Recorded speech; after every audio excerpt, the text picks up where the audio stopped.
Good morning everybody. In this video, I am going to explain about the light emitting diode. That is in the short form, it is LED, light emitting diode. LED is a PN junction device which emits when the LED is connected in the forward bias by a phenomena called electroluminescence. That means electroluminescence means when the device is connected in forward bias, it takes the electrical energy, converts that electrical energy into light energy. So if you giving any electrical signal to the LED, it gives an output in the form of light. So the phenomena is called electroluminescence. The materials used for LED and light emitting diode is gallium arsenide phosphorus. It creates or it emits red or yellow light, and another material used for gallium phosphorus. Here this material emits red or green light. Generally semiconductor materials generates energy in the form of heat or light. Some materials, example silicon and germanium, emits energy in the form of heat, but here the materials gallium arsenide, phosphorus and gallium phosphorus emits energy in the form of light. So here for the manufacturing of light emitting diode, we are using gallium arsenide phosphorus and gallium phosphorus materials. Thus, the logic symbol for LED is it has two arrow marks outside the LED because outside the PN junction diode. Here it indicates light emitting from the device. This is the first figure indicates the circuit symbol, logic symbol of the LED, and second symbol indicates the practical LED available, and these are the different colors of LEDs available in the market. So in the first figure, the LED has two arrowheads. The arrowheads indicates outside the PN junction or symbol of the LED. Here outside means indication of outside means energy is away from the LED. So in the second figure, practical LED, it has two leads. One is represented as anode and another one is represented as cathode. It is packed in a glass or plastic because to avoid the electrical shocks.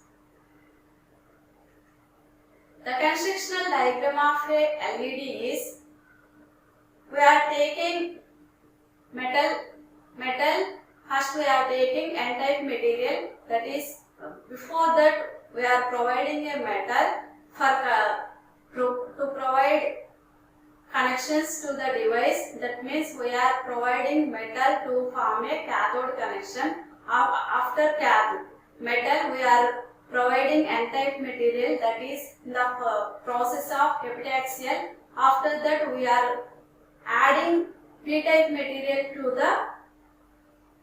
the N-type material by using diffusion process. Between these P-type material and N-type material, there is a junction. That junction is called depletion region. After the P-type material, we are again providing metal to connect P-type material to the anode of the terminal. So this is the constructional diagram of the LED. Here generally the LED operates in forward bias only. That means it emits energy or it allows flow of current in forward bias only. Working principle of LED. This is the circuit diagram of LED. Here we are taking P-type material and N-type material. For manufacturing of LED, we are taking gallium arsenide phosphate as the material. By that we are providing by adding impurities, trivalent impurities for p type and pentavalent impurities for n type. From those materials we are getting p type and n type.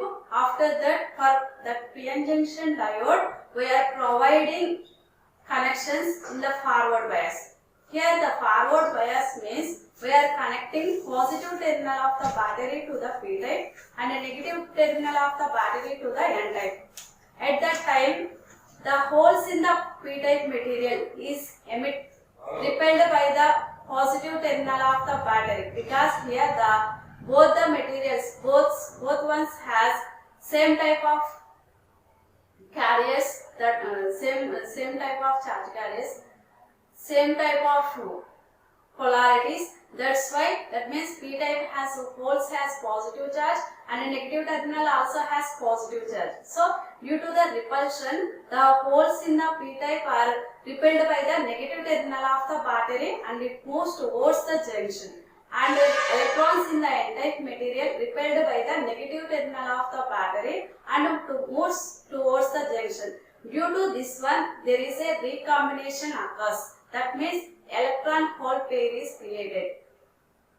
Then due to the electron hole pair or recombination of the charge carriers, the energy is generated in the form of light. And another way is the difference between conduction band and energy band is created or generated in the form of heat. So the electron hole pair creates a recombination of charge carriers, create emission of light. That is the function of light emitting diode. So when the diode is p-n junction or diode is connected in forward bias, it creates electron hole pair. Due to that electron hole pair, there is a emission of light, or there is a emission of emitted photons.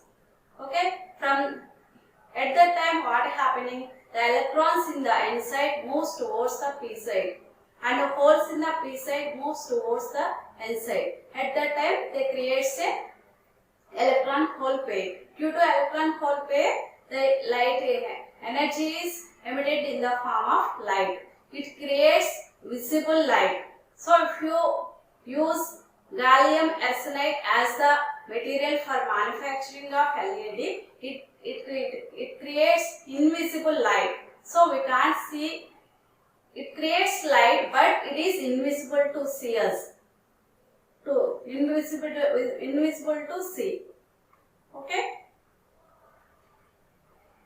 So when an LED is forward biased, the electrons and holes moves towards the junction due to repulsion effect. So at that time recombination takes place. The difference of energy band, there is a difference between conduction band and valence band. So this difference creates energy in the form of light. So and recombination causes radiation of light. Brightness is here. The brightness is directly proportional to the forward current. That means if the brightness is high, then the current flows in the p-n junction diode or LED is more. If the brightness is less, then current is less in the LED. So the brightness is directly proportional to the forward current. Why we are saying here forward current? The LED is connected in the forward bias. That's why we are saying it is forward current. Okay. These are the VI characteristics. These are the VI characteristics of the LED. First figure indicates the curve between forward bias VI curve, and second figure indicates the output characteristics of the curve. Here the first figure, that means forward bias VI characteristics, is drawn between forward voltage and forward current. Here forward voltage is taken on the x-axis in volts and forward current is taken on the y-axis in milliamps. Once if you are applying forward voltage, we know there is a cut-in voltages in the semiconductor materials until the cut-in voltages there is no current flow. Once it reaches the cut-in voltage, the current is growing, that means increasing. So until the after cut-in voltage, the maximum current is flows in the device. If the current is maximum, the emitted light is also maximum. This is indicated in the first figure, forward bias VI curve. And the second one is output characteristics curve. It is drawn between forward current in milliamps and forward power and radiated power. How much of power is generated? Here is we are indicating. So here if the current is increasing, the current is increasing linearly, the power is increasing linearly with the forward current. That means if the current is more, the radiated power or radiated energy is more. If it is less, the radiated energy is also less. Here power is taken in microwatts. Advantages of LED. It operates at low voltages and low currents. That means the voltage required for LED is minimum voltage is 1.5 volts and maximum voltage is 3.3 volts.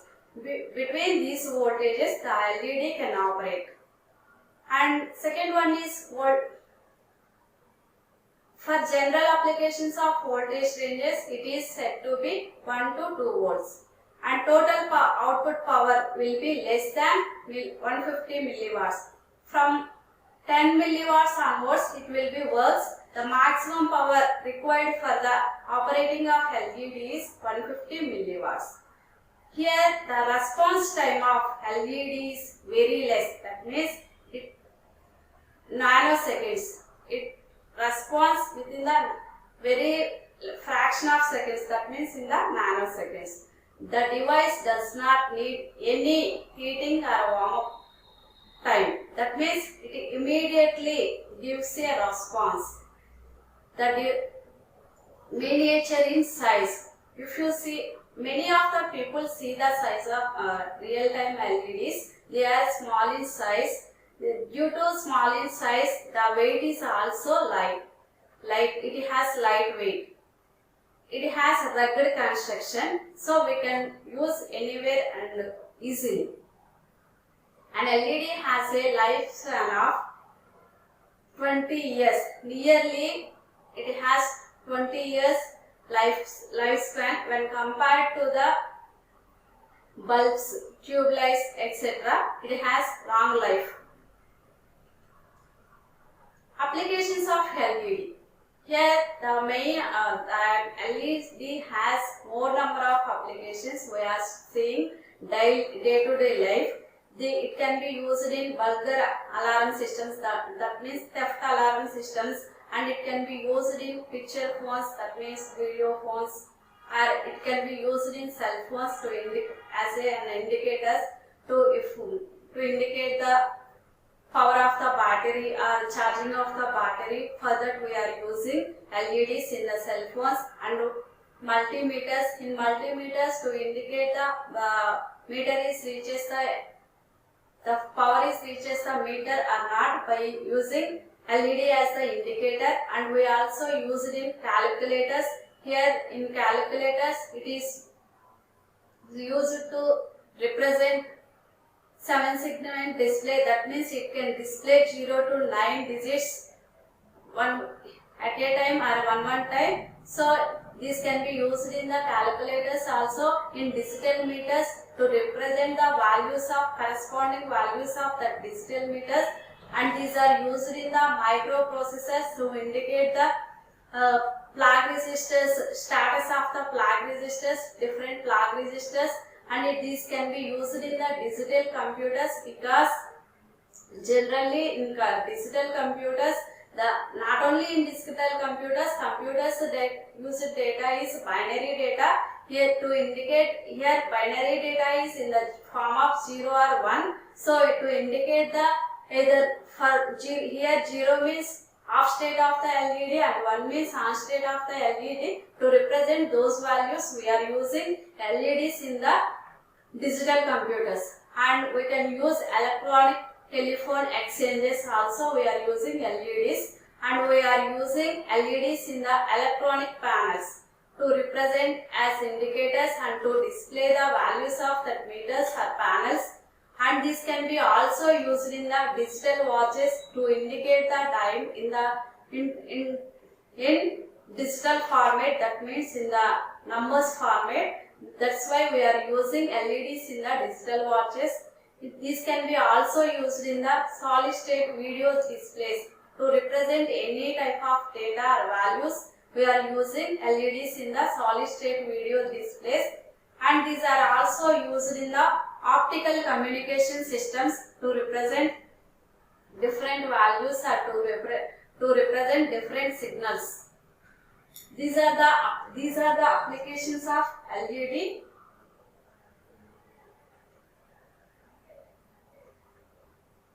Photodiode. Now I am going to explain about the photodiode. A photodiode is a semiconductor device that converts light energy into current energy. In the previous class, we are discussing about the LED. The LED takes the electrical signal and converts that electrical signal into light signal. But here photodiode, it takes the light as input signal and converts that light into electrical signal. So it exactly performs the opposite function of the LED. That means it takes light as the input and gives electrical signal. But in LED, it takes electrical signal as the input and gives output as the light. So that's why photodiode is also known as the photodetector or photosensor. That means it detects the light and converts that light into electrical signal. That's why we are saying photodiode is a photodetector or photosensor. It operates in reverse bias, but LED is operating forward bias. Here photodiode is operating which bias? In reverse bias, and that converts light energy into electrical energy. The principle of photodiode. What is the working principle of photodiode? Here in the LED, the working principle of photodiode is, what is the electroluminescence? Here the principle of photodiode is photoelectric effect. That means it takes the light and converts that light into electrical signal. That's the effect is the phenomena is conversion phenomena is called photoelectric effect. When the junction of two terminal semiconductor device is illuminated, that means light is fall on the junction of the PN junction device, then the electrical current starts flowing through the device. Here the current is flows due to only minority charge carriers, because we are connecting photodiode in reverse bias. In reverse bias, the current flow is only due to the minority charge carriers, not because of the majority charge carriers.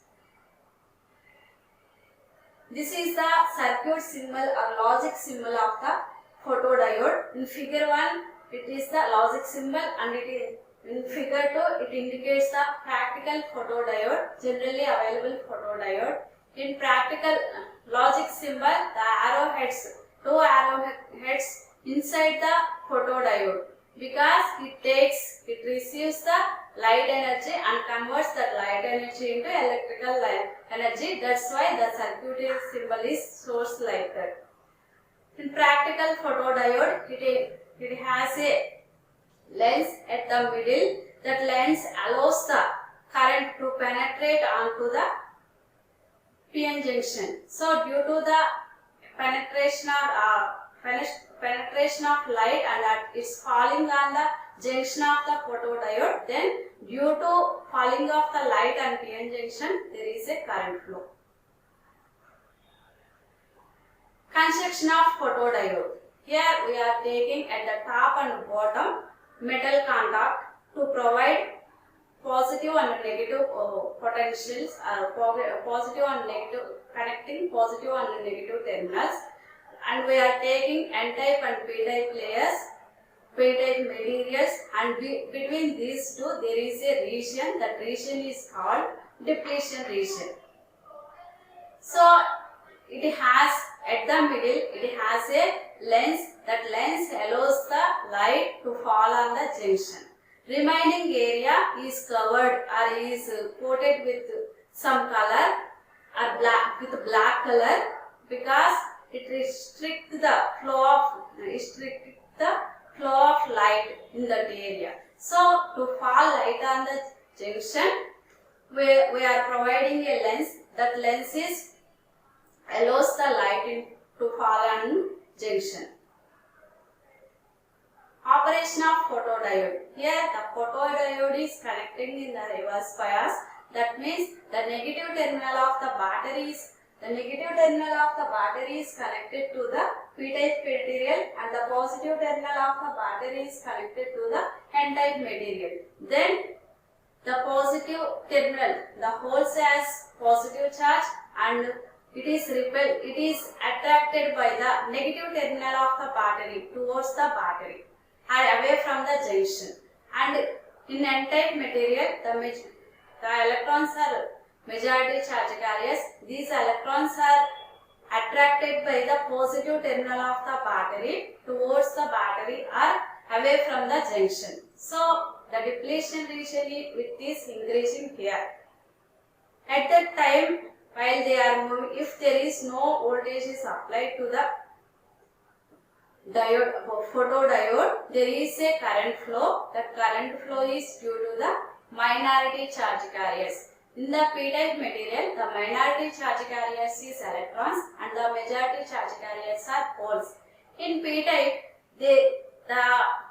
in P side, it creates a negative immobile ions at the junction. Inside, it creates a positive immobile ions at the end side. So this creates a depletion region. Due to this depletion region, the majority charge carriers from the N-type, that means electrons cannot reach to the P-type and from the P-type holes cannot reach to the N-type. So due to this effect, there is no flow of current due to majority charge carriers. When we are applying negative, that means we are applying forward bias, at that time the minority charge gas electrons in N-type, holes in P-type, electrons they are moving.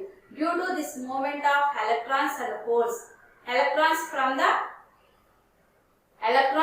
the P-type to N-type and holes from the N-type to P-type moves. This movement of electrons and holes creates a flow of current. That current is called dark current, because here there is no light is falling but there is a current flow. That current flow is due to the minority charge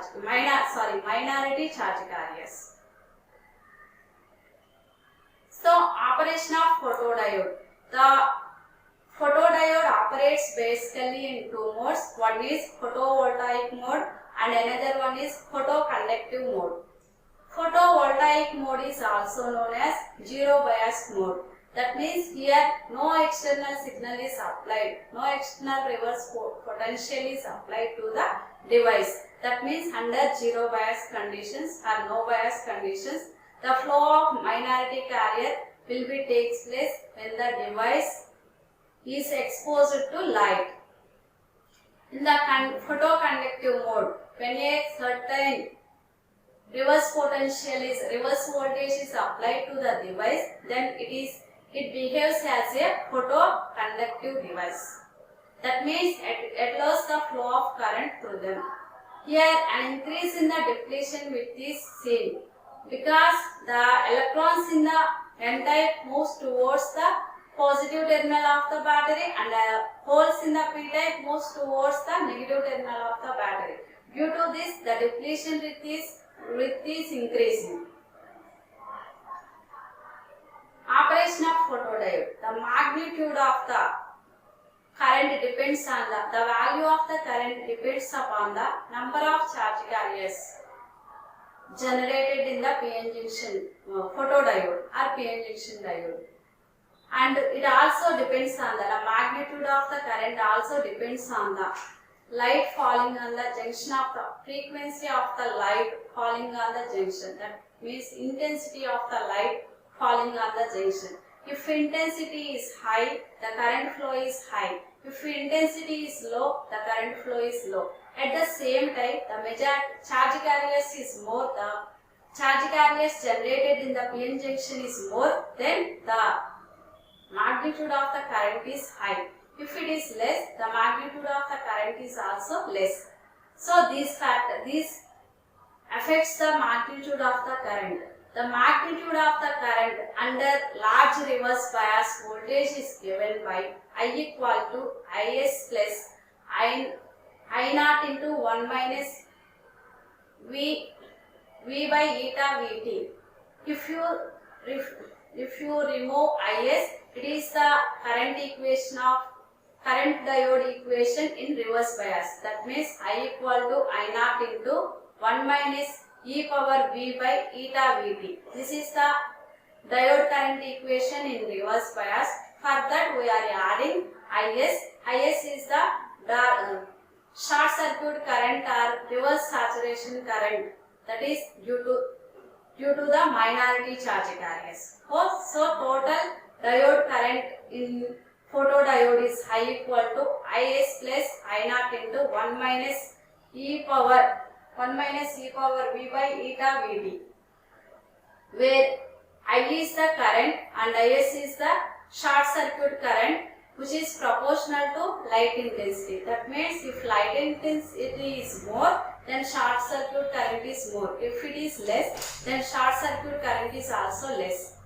And V is the applied reverse voltage and eta is the constant. It is one for germanium and 2 for silicon. Vt is the volt temperature, volt equivalent temperature.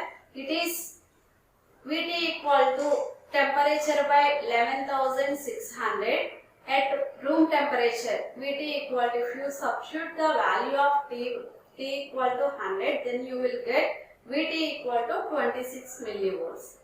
By using these equations, we can calculate the current in photodiode. VI characteristics of photodiode. This figure shows the VI characteristics of photodiode. Here we are plotting a graph between voltage, reverse voltage and reverse current. See, reverse voltage is taken on the x-axis and reverse current is taken on the y-axis. Reverse current is in milliamps and reverse voltage in volts. Here we are drawing the reverse bias characteristics because we are applying reverse voltage to the photodiode. That's why we are drawing. We float a graph for the reverse bias characteristics. The first curve indicates the dark current. This is due to the flow of minority charge carriers under the absence of light. And second curve, if you observe the curves, the distance between the curves is equal, or the spacing between the curves is equal, because there is current proportionality increases with the luminous flux. That means if the intensity of light is more, then current is also more. If intensity of the light, that is measured in the luminous flux, so if luminous flux is more, current is more. Luminous flux is less, current is less. So that's why the spacing between these curves is almost equal. This is so because current is proportionally increased with the luminous flux or light intensity of the light. Okay, if you see the figure, small figure in the characteristics, this graph is plotted between the luminous flux and for reverse current. So it is directly proportional. That means it is linearly varies with the current is linearly varies with the illuminated flux. That means if illuminated flux is increasing, then reverse current is also increases. Here the characteristics of the photodiode is linear because the current is linearly increases with the luminous flux. Advantages of photodiode. The linearity of the photodiode is good with respect to the incident light. That means if the light is increasing, then the current flows in the photodiode is also increases. How much of current incident light is increasing, that much of current is also increasing. So it creates a linear graph for the incident light, that is for luminous flux and reverse current. So it has good linearity. It has, the noise is low. Here there is no current flow due to minority charge carriers. So there is no movement of electrons from the n-type to p-type and holes from the p-type to n-type. So the noise is very low in the photodiode. And one more is the response is wide spectral. That means it gives fast response. That means it requires less time to response for the device. It has rugged construction, so we can use photodiode anywhere without any safety precautions. It has lightweight and compact, so we can carry easily. It has long life. Disadvantages of photodiode. It is a temperature dependent device. That means the flow of current is due to the temperature. How it is possible?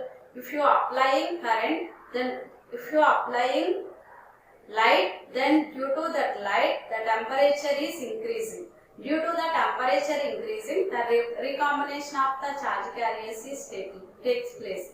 Due to the recombination of charge carriers, the current is flowing through the photodiode. So it is a temperature dependent device. So, but it has temperature. Generally the temperature is not stable. The temperature is increasing with the time. So it has poor temperature stability. And one more disadvantage of photodiode is when low illumination is provided, that means the current flowing through if the falling light is very less, then the current flowing through the device is very low. So to increase that voltage level, current level of the device, we need amplification. So that is another disadvantage of the photodiode. So these are the advantages, applications and disadvantages, operation and construction of the photodiode. So